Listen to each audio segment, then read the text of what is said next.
రక్షించాల్సిన పోలీసులే డైరెక్ట్గా వచ్చి దారుణానికి ఒడిగడితే పోలీసు వృత్తిలో ఉండి కూడా మహిళలకు వారే రక్షణ కల్పించాల్సింది పోయి వారే ఏకంగా అఘాయిత్యానికి దిగుతూ ఉన్నారు. ఈ సంఘటన జరిగింది పల్నాడు జిల్లాలో నరసరావుపేటలో. ఈ దారుణం జరిగింది. ఇంట్లో ఒంటరిగా ఉన్నటువంటి మహిళ పైన ఓ సిఐ అఘాయిత్యానికి పాల్పడ్డాడు. వినుకొండ పోలీస్ స్టేషన్లో బాధితురాలు ఫిర్యాదు చేసింది. అయితే బ్రాహ్మణపల్లిలో కొంతకాలంగా సిఐ చిన్నమల్లయ్య ఉంటూ ఉన్నారు. ఇంటి పక్కనే అద్దెకుంటున్నటువంటి ఓ బాధితురాలు కుటుంబం, ఆయనకు మొత్తం తెలుసు వాళ్ళు ఎక్కడ ఉంటున్నారో, ఏం జరుగుతోంది ఏంటంటే, ఎందుకంటే వాళ్ళ ఇంటి పక్కనే ఉంటారు కాబట్టి. అయితే ఎవరు లేని సమయంలో ఈ సిఐ చిన్నమల్లయ్య ఇంట్లోకి చొరబడి ఆ మహిళని చంపుతానని బెదిరించి తనపై అఘాయిత్యానికి పాల్పడ్డాడు. అయితే ప్రస్తుతానికి చిన్నమల్లయ్య పైన బాధితురాలు కంప్లైంట్ నమోదు చేస్తే కేసు నమోదు చేశారు పోలీసులు. సో ప్రస్తుతానికి చిన్నమల్లయ్య పరారులో ఉన్నాడు. ఆయన కోసం గాలింపు చర్యలు కూడా కొనసాగుతున్నాయి. మెడికల్ ఎగ్జామినేషన్కి ఆ బాధితురాలను తరలించారు. ప్రస్తుతం ఆ చిన్నమల్లయ్య గతంలో కూడా ఓ కేసులో సస్పెన్షన్లో ఉన్నారట. గతంలో మాచర్లలో గన్తో బెదిరింపులకు పాల్పడ్డాడు ఈ చిన్నమల్లయ్య. ఆ పైన కేసు కూడా నమోదని సస్పెన్షన్లో ఉన్నారు. పల్నాడు జిల్లా నరసరావుపేటలో ఈ దారుణం జరిగింది. ఇంట్లో ఒంటరిగా ఉన్నటువంటి ఒక మహిళని, తన ఇంటి పక్కనటువంటి ఒంటరిగా ఉన్నటువంటి అద్దెకుంటున్న ఒక మహిళ పైన ఎవరు లేని సమయం చూసి ఒంటరిగా ఉండడంతో తనపై అఘాయిత్యానికి పాల్పడ్డాడట ఈ చిన్నమల్లయ్య. ఆ మహిళ వెళ్ళి బ్రాహ్మణపల్లిలో కొంతకాలంగా ఉంటున్నాడు చిన్నమల్లయ్య. సో ఇక ఆ మహిళ వెళ్ళి వినుకొండ పోలీస్ స్టేషన్లో కంప్లైంట్ ఇచ్చింది. మనం విజువల్స్లో చూస్తూ ఉన్నాం. సో పైన ఫోటోలో కనిపించే వ్యక్తి ఆయనే ఆ చిన్నమల్లయ్య, పోలీస్ అధికారి, ఓ సిఐ. వయసు చూస్తూ ఉంటే దాదాపుగా ఒక 56 ఏళ్ళు కనబడుతున్నాయి. రిటైర్మెంట్ దగ్గరగా ఉన్నట్టున్నాడు. మీసాలు మెలేసి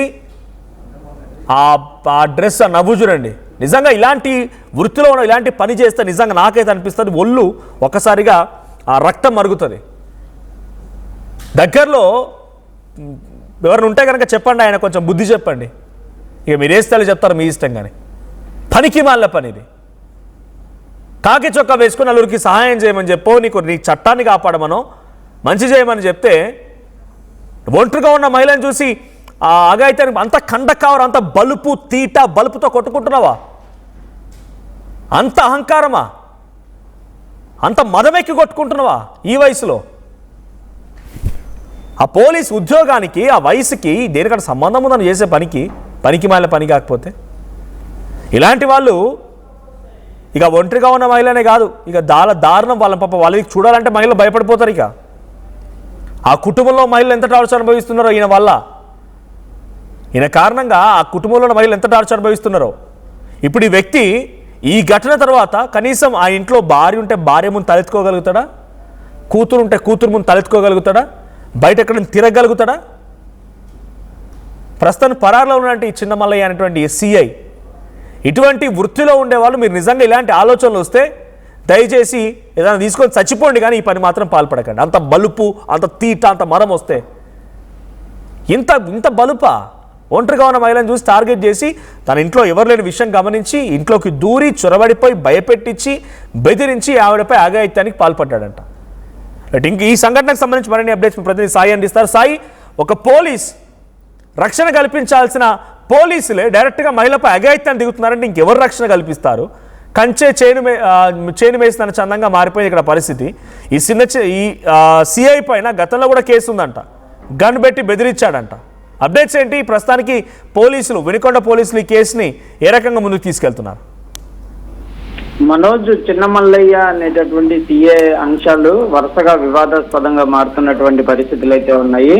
సిఐడిలో మొన్నటి వరకు పనిచేసినటువంటి చిన్నమల్లయ్య గతంలో టీడీపీకి సంబంధించినటువంటి ఒక నేతని బహిరంగంగానే గన్ను పెట్టి బెదిరించినటువంటి అంశానికి సంబంధించిన కేసులో ప్రస్తుతం సస్పెండ్ అయినటువంటి పరిస్థితి ఉంది. ప్రస్తుతం ఆ కేసుకు సంబంధించినటువంటి విచారణ ఇంకా కొనసాగుతూనే ఉంది. అయితే ఈ నేపథ్యంలోనే వినుకొండలో ఉంటున్నటువంటి నేపథ్యంలో తన ఇంటి పక్కనే ఉంటున్నటువంటి ఒక మహిళ పైన అఘాయిత్యానికి పాల్పడ్డాడు అంటూ కూడా ఆ మహిళ వినుకొండ పోలీసులకి ఫిర్యాదు చేయడం జరిగింది. ప్రస్తుతం ఆ కేసుకు సంబంధించినటువంటి అంశంలో మహిళ ఇచ్చినటువంటి స్టేట్మెంట్ ఆధారంగా పోలీసులు అయితే ప్రస్తుతం విచారణ చేపడుతున్నారు. అయితే అక్కడ ఏదైతే ఈ సంఘటన జరిగినటువంటి ప్రాంతానికి వినుకొండ సిఐ వెళ్ళినటువంటి పరిస్థితులు ఉన్నాయి. అయితే అక్కడ చిన్నమల్లయ్య లేరు అనే విధంగా గుర్తించడం జరిగింది. దాంతో ఆయన సంబంధించి ఫోన్ కమ్యూనికేషన్కి వెళ్ళేటటువంటి ప్రయత్నం చేసినా అందుబాటులో లేరు అనే విధంగా కూడా నిర్ధారిస్తున్నటువంటి పరిస్థితులు అయితే ఉన్నాయి. ప్రస్తుతం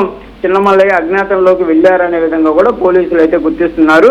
సిమ్ కార్డు ఏదైతే సిగ్నల్స్ ఆధారంగా దాంతోపాటు కొంత ఆయన ఎక్కడ ఉండేటటువంటి పరిస్థితులు ఉన్నాయనే కోణంలో ప్రస్తుతం చిన్నమల్లయ్య కోసం అయితే పోలీసులు అయితే గాలిస్తున్నటువంటి పరిస్థితులు అయితే కనిపిస్తున్నాయి. ఏదైనా కూడా జరిగినటువంటి సంఘటన ఒక్కసారిగా కూడా వినుకొండ పట్టణంలో అయితే సంచలనంగా మారిందనే విధంగా చెప్పొచ్చు. ఈ చిన్నమల్లయ్య అనేటటువంటి విద్యకి సంబంధించినటువంటి అంశాల్లో వరుసగా 2 అంశాలు వివాదాస్పదంగా మారినటువంటి నేపథ్యంలో పోలీసు ఉన్నతాధికారులు కూడా ఈ అంశం పైన దృష్టి పెడుతున్నట్టు తెలుస్తుంది. మరి చిన్నమల్లయ్యకి సంబంధించి ప్రస్తుతం పరారులో ఉన్నారు కాబట్టి పోలీసు ఉన్నతాధికారులు ఏమైనా చర్యలు తీసుకుంటారా, లేకపోతే ఎలాంటి పరిస్థితులు ఉంటాయో చూడాలి. ఎందుకంటే ఈ మధ్య కాలంలోనే పల్నాడు జిల్లా మాచర్లలో కూడా మహిళల పట్ల అసభ్యంగా ప్రవర్తించినటువంటి ఓ ఎస్ఐ సంఘటన మరొక ముందే మరి సీఏకి సంబంధించినటువంటి అంశాలు వెలుగులోకి రావడంతో పోలీసులకు సంబంధించి వరుసగా ఈ సంఘటనలు మహిళలకు సంబంధించినటువంటి అంశాలు కూడా జరుగుతున్నటువంటి ఉన్నాయి కాబట్టి పోలీసుల పైన కూడా సామాన్య ప్రజలైతే తీవ్రమైనటువంటి ఆగ్రహాన్ని వ్యక్తం చేస్తున్నటువంటి పరిస్థితులు కనిపిస్తున్నాయి. ఎందుకంటే వాళ్ళే రక్షణ కల్పించాలి, పోలీస్ స్టేషన్కి వెళ్ళి ఫిర్యాదు చేసిన వాళ్ళని కనీసం పట్టించుకునేటటువంటి పరిస్థితి పోలీసుల్లో లేదు. కానీ వాళ్ళే అఘాయిత్యాలకు పాల్పడుతున్నటువంటి పరిస్థితులు ఉన్నాయంటే మేము ఎవరికి చెప్పుకోవాలనే విధంగా అయితే ప్రజలైతే ప్రశ్నిస్తున్నటువంటి పరిస్థితి ఉంది. పల్నాడు జిల్లాలో వరుసగా సీఏలకు సంబంధించినటువంటి వివాదాస్పదాలు వెలుగులోకి వస్తున్నటువంటి నేపథ్యంలో పోలీసులకు సంబంధించి ప్రక్షాళన జరగాలి అనే విధంగా అయితే డిమాండ్లు వినిపిస్తున్నాయి. మరి ఉన్నతాధికారులు ఏ విధంగా ముందుకు వెళ్తారు అనేది చూడాలి. ఎందుకంటే మాచర్లలో 2 సీఏ సస్పెండ్ అయ్యారు. ఆ తర్వాత గురజాలకు సంబంధించినటువంటి ఒక సీఏ సస్పెండ్ అయ్యి అతను వెంటనే మళ్ళీ గుంటూరులో పదవి మళ్ళీ ఆయన తీసుకున్నటువంటి పరిస్థితులు ఉన్నాయి. ఇదంతా కూడా ఒక్కసారిగా ఈ పోలీస్ డిపార్ట్మెంట్కి సంబంధించినటువంటి అంశంలో ఏం జరుగుతుంది, అసలు వాళ్ళే వరుసగా ఇలాంటి సంఘటనలు ఆ మహిళలకు సంబంధించి కానీ వివిధ అంశాల్లో వాళ్ళే ఈ విధంగా ఉంటున్నటువంటి నేపథ్యంలో ఎందుకు ప్రభుత్వం వీళ్ళపైన దృష్టి పెట్టట్లేదనే విధంగా కూడా కోరుతున్నారు. మరి చూడాలి, చిన్నమల్లయ్యకి సంబంధించి పరారిలో ఉన్నారా లేకపోతే పోలీసులే అజ్ఞాతంలోకి పంపించారా అనేటటువంటి ఒక ప్రశ్న కూడా వినపడుతుంది. ఎందుకంటే సీఏగా ఉన్నటువంటి వ్యక్తి ఇన్ఫర్మేషన్ కంపల్సరీగా పోలీస్ డిపార్ట్మెంట్ దగ్గర ఉంటుంది. ఆయన ఎవ్రీడే యాక్టివిటీస్ ఏం చేస్తారు, ఎక్కడికి వెళ్తారు అనేది ఒక అవగాహన ఉంటుంది. అలాంటిది మహిళ ఫిర్యాదు చేయగానే వెంటనే అతను కనిపించట్లేదు అనే విధంగా చెప్తున్నారంటే మరి వాళ్ళే డిపార్ట్మెంట్ నుంచి అతన్ని అజ్ఞాతంలోకి పంపించేటటువంటి ప్రయత్నం చేశారా ఏంటి అనేది కూడా తెలియాల్సినటువంటి పరిస్థితులు కనిపిస్తున్నాయి. కుటుంబకం ఏం చెప్తా అంటే 2 రోజులుగా ఆ కుటుంబం అక్కడ ఉంటుంది. చిన్నమల్లయ్య గతంలో ఇటువంటి వివాదాలకు ఏదైనా పాల్పడ్డా అంటే ఆ కుటుంబం పక్కనే ఉంటుంది. ఆ మహిళతో కన్ను వేశాడా లేకపోతే ఎప్పుడైనా గొడవలు కానీ ఇలాంటివి జరిగాయా? అంటే యాక్చువల్గా ఈ మహిళ చెప్పినటువంటి ఆధారంగా వాళ్ళు వినుకొండ పట్టణంకి దగ్గరలో ఉన్నటువంటి ఒక గ్రామంలో ఇల్లు అద్దెకు తీసుకొని ఉంటున్నట్లు కూడా చెప్పడం జరిగింది.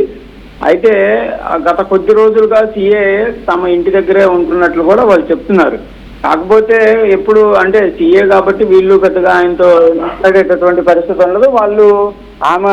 ఆయన కూడా వీళ్ళతో మాట్లాడేటటువంటి పరిస్థితులు ఉండవు. కానీ ఈ మధ్య కాలంలో సస్పెన్షన్ అయిన తర్వాత ఇంటి దగ్గరే ఉంటున్నటువంటి పరిస్థితులు ఉన్నాయి కాబట్టి ఈ నేపథ్యంలోనే మహిళ పైన దృష్టి పడిందా లేకపోతే ఏంటి అనేది కూడా తేలాల్సినటువంటి పరిస్థితి ఉంది. అయితే మహిళ మాత్రం క్లియర్ గా చెప్తుంది, ఇంట్లో ఎవరు లేరు, ఆ చుట్టుపక్కల ఎవరు లేరు అనేది గమనించి వెంటనే ఆ తర్వాత తన పైన అఘాయిత్యానికి పాల్పడ్డారనే విధంగా అయితే చెప్తుంది. కాకపోతే ఇంకా పూర్తి డీటెయిల్స్ అయితే రావాలనే విధంగా పోలీసులు చెప్తున్నారు. ఎందుకంటే మహిళకి సంబంధించి గతంలో ఏమన్నా వేధింపులకు గురి చేసినటువంటి పరిస్థితులు ఉన్నాయా లేకపోతే ఈ సంఘటన అనేది అకస్మాత్తుగా జరిగినటువంటి సంఘటన అనేది కూడా కోణంలో అయితే ప్రస్తుతం దర్యాప్తు జరుగుతుంది. ఇంకా క్లియర్ గా ప్రస్తుతానికి ఆమెను GGH లో వైద్య పరీక్షలకు సంబంధించినటువంటి దానిపైన ఉంచారు. అవంతా కూడా వచ్చిన తర్వాత పూర్తి డీటెయిల్స్ ఇస్తామన్న విధంగా కూడా పోలీసులు చెప్తున్నటువంటి పరిస్థితి. Thank you Sai Shankar. So మొత్తంగా వెలికొండ పోలీసులు బాధితులు ఇచ్చిన ఫిర్యాదు ఆధారంగా కేసు నమోదు చేసినట్టు తెలుస్తోంది. చిన్నమల్లయ్య పరారిలో ఉన్నాడు. ఆ మహిళను కూడా మెడికల్ ఎగ్జామినేషన్ కోసం తరలించారు. ఓ CI ఉండి పోలీసు వృత్తిలో ఉండి కాకి చొక్కా వేసుకొని వయసు చూస్తే కూడా ఈ ఫోటో ప్రకారం 40-50 ఏళ్ళు కనబడుతున్నాయి. ఆ వయసులో ఇంత బలుపు ఇంత మదమా? ఒంటరిగా ఉన్న మహిళను చూసి టార్గెట్ చేసి ఆ మహిళ ఇంట్లో ఎవరు లేని సమయం చూసి ఇంటికి వెళ్ళిపోయి బెదిరించి ఆ మహిళపై అఘాయిత్యానికి పాల్పడ్డామా? పోనీ ఆయనకి ఏదైనా అంటే ఇక్కడ ఈ సంఘటనలో మహిళ ఏదైనా తప్పు చేసిందా, మహిళ ఏదైనా తప్పుగా ఇన్ఫర్మేషన్ ఇచ్చిందా అని అనుకుంటే ఆయన గతంలో ఆయన పైన గన్ పెట్టి బెదిరించి డబ్బులు వసూలు చేశారనేటువంటి ఒక అపవాదు కూడా ఉంది. ఆ రకంగా ఆయన కేసు ఎదుర్కొన్నారు, సస్పెన్షన్లో ఉన్నారు ఆయన. ఇప్పుడు మహిళపై ఘటన జరిగినప్పుడు సస్పెన్షన్లో ఉన్నారు ఆయన. ఇక తప్పేడా లాగో చేస్తాను, సస్పెన్షన్ గురయ్యాను, ఇక నా మొత్తం ప్రతాపం చూపిస్తామని చెప్పి రంగంలో దిగినట్టుగా ఉంది సిఐ. సో సిఐ చిన్నమల్లయ్య చేసిన ఈ నిర్వాకం ఎలా అనిపిస్తోంది, ఎలా శిక్షించాలి? At the same time police వృత్తిలో ఉండి మీ చుట్టూ ఎవరైనా ఇటువంటి విధంగా అవినీతికి పాల్పడడం కానీ, తప్పుడు నిర్ణయాలు తీసుకోవడం కానీ, ఇటువంటి పిచ్చి వేషాలు ఎవరైనా ఉంటే కనుక కామెంట్ చేయండి. అండ్ డీటెయిల్స్ కూడా పెట్టండి. డెఫినెట్గా విల్ ఫాలో అప్ దాట్. డెఫినెట్గా వాటికి సంబంధించి ఫాలో అప్ చేసే ప్రయత్నం చేస్తాం. Please do comment.